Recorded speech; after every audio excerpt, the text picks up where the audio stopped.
दोस्तों, क्या आपने कभी सोचा है कि जब इंसान मर जाता है तो उसके साथ क्या होता है? क्या मरने के बाद दोबारा आत्मा घर वापस आती है? और जब इंसान की मृत्यु होती है तो उसका पैर ठंडा क्यों हो जाता है? और आखिर मरने के बाद शरीर में क्या बदलाव आते हैं? और क्या आपने कभी सोचा है कि मरने के बाद इंसान के शरीर को अकेला क्यों नहीं छोड़ा जाता? क्यों मरने के 13वें दिन 13वीं मनाई जाती है? मरने के बाद आत्मा कहाँ जाती है और आत्मा के साथ क्या होता है? अगर आप भी इन्हीं सारे सवालों के जवाब जानना चाहते हैं तो चलिए फिर आज हम आपको बता देते हैं। हर कोई यही जानता है और यही मानता है कि जिंदगी एक बार मिलती है, लेकिन हकीकत तो ये है कि इंसान को मौत भी एक बार ही मिलती है। मरने के बाद इंसान को दोबारा कभी जिंदगी वापस नहीं मिलती। इसीलिए मौत का नाम सुनते ही लोगों के रोंगटे खड़े हो जाते हैं, क्योंकि एक मौत ही ऐसी चीज है जो इंसान के सारे रिश्ते एक ही पल में तोड़ देती है। जब इंसान मरता है तो वो मरने से पहले अपने बचपन से लेकर अब तक की पूरी जिंदगी देख लेता है, वो भी सिर्फ 7 मिनट के अंदर। ये 7 मिनट उसके लिए एक फिल्म की तरह होते हैं, जिसमें वह अपने जीवन से जुड़ी हर उस याद को देखता है जिसमें वो जिया है, और तब जाकर उसे मौत आती है।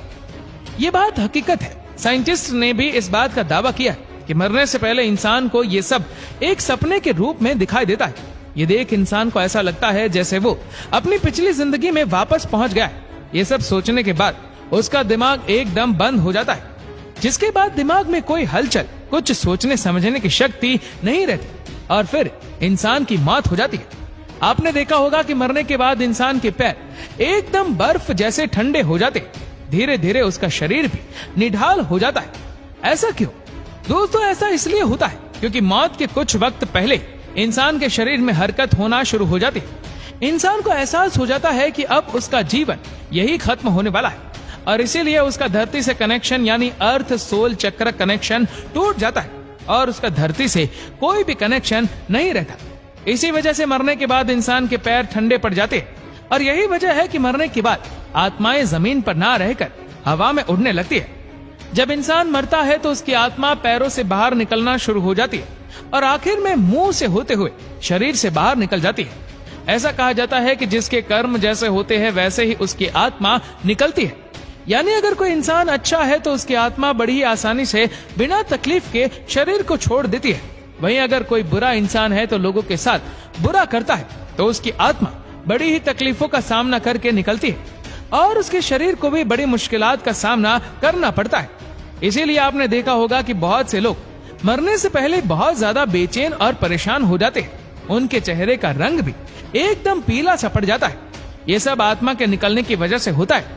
आत्मा इतनी आसानी से शरीर को छोड़ने के लिए तैयार नहीं होते, क्योंकि इतने समय से आत्मा का शरीर के साथ एक गहरा रिश्ता बन जाता है। आत्मा को भी उसी शरीर की आदत पड़ जाती है। मरने के बाद आत्मा कुछ समय तक शरीर के पास खड़ी रहती है, और जब उसके घर वाले उसे देखकर रोते या चिल्लाते तो ये सब इंसान को महसूस होता है, लेकिन वो कुछ कह नहीं पाता और बस इनके रोने को सुनता रहता है। ये आवाजें इंसान को शोर जैसे सुनाई देती है, जो उसको काफी परेशान करते हैं, और हर एक घर वाले से बात करने की कोशिश करती है। उन्हें अपने बात बताना चाहती है, लेकिन कुछ नहीं कर पाती। अब बारी आती है आत्मा की परलोक जाने की। इसके लिए भगवान 2 यमदूत जमीन पर भेजते हैं, जो उस आत्मा को अपने साथ परलोक की यात्रा कराने के लिए ले जाते हैं। यमदूत उन्हीं लोगों के साथ बुरा बर्ताव करते हैं जो पापी होते या फिर दूसरों के बारे में हमेशा बुरा सोचते हैं। इसके बाद दोनों यमदूत उस आत्मा को अपने साथ परलोक लिए जाते हैं। पहले इस आत्मा को एक गुफा से होकर जाना पड़ता है, और फिर बाद में परलोक का रास्ता दिखाई देता है। लेकिन इस रास्ते से पहले ही आत्मा को एक नदी जिसका नाम है बैतरनी, इस नदी को पार करना पड़ता है। इस नदी में पानी नहीं होता, बल्कि भड़कती हुई आग होती है।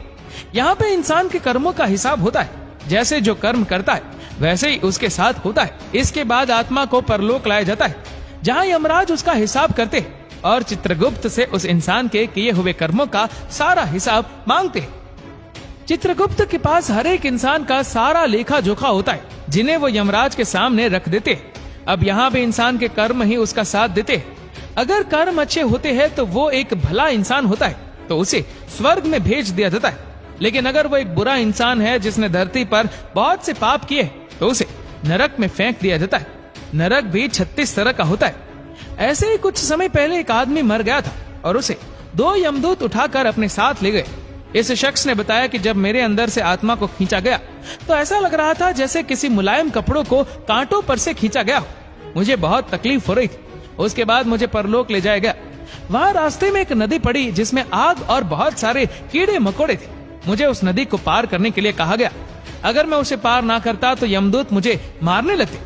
मैंने बड़ी मुश्किल से उस नदी को पार किया और फिर मैं परलोक पहुंचा, जहाँ एक बहुत बड़ा दरवाजा था। वो दोनों यमदूत बाहर रुक गए और मुझे अंदर भेज दिया गया। सामने यमराज बैठे थे। उनकी आवाज इतनी खतरनाक थी कि मेरे होश उड़ गए। उन्होंने यमदूत से कहा कि इसे क्यों ले आए, इसका अभी तक वक्त ही नहीं आया। और फिर मेरी आंखों पर पर्दा डाल दिया गया। जब मेरी आंखें खुली तो मैं अपने घर वालों के बीच था। ये एक सच्ची घटना है जो आज से ठीक 10 साल पहले पूरन सिंह के साथ हुई। ये सिर्फ एक ही घटना नहीं बल्कि साल दर साल साइंटिस्ट के सामने ऐसी बहुत सी घटनाएं सामने आती रहती है और न जाने कितने लोग मौत को छूकर वापस आ जाते हैं। तो वही कुछ लोगों का कहना है कि जब वो मर गए थे तो वो एक अलग दुनिया में पहुंच गए जहां बहुत रोशनी थी। कुछ अलग लोग थे जो उनसे कह रहे थे कि अभी तुम्हारा वक्त नहीं आया है। ऐसे ही और भी लोग हैं जिनका कहना है कि मरने के बाद उन्हें अलग सी चमक, खुशी का एहसास होता था, साथ ही उन्हें बहुत प्यार भी मिलता था।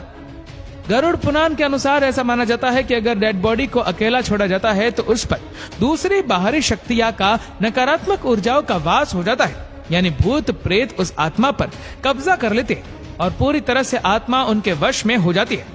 इसीलिए न रात के समय में शव को अकेला छोड़ा जाता है और न ही दिन के समय।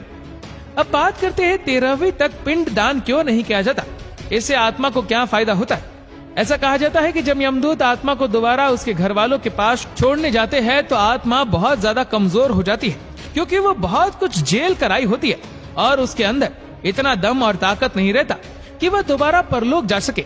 इसीलिए गरुड़ पुराण के अनुसार 10 दिन तक जो आत्मा के लिए पिंडदान करता है उससे अलग अलग शरीर के पार्ट्स की रचना होती है और ऐसा ही 13 दिन पिंडदान करने से उसकी आत्मा यमलोक जाने के लिए योग्य हो जाती है और ऐसे ही आत्मा मृत्यु लोक से यमलोक तक जाती है तो उसे 1 साल का समय लगता है। और इतने लंबे सफर के लिए 13 दिनों तक जो भी पिंडदान या क्रिया कर्मों किए जाते हैं वह उसके भोजन जैसा होता है, जिसके दम पर ये यमलोक का रास्ता पार कर सकते हैं। इसीलिए पिंडदान करना बहुत जरूरी होता है, क्योंकि मरने के बाद का खुलासा गरुड़ पुराण में किया गया, जो कि एकदम सच है। तो दोस्तों, इसके बारे में क्या कहना है हमें नीचे कमेंट करके जरूर बताएगा। और अगर आपको वीडियो अच्छा लगा हो तो इस वीडियो को लाइक करेगा, शेयर करेगा ज्यादा से ज्यादा लोगों तक, और ऐसे ही और भी इंटरेस्टिंग वीडियोस के लिए फॉलो करें हमारे पेज।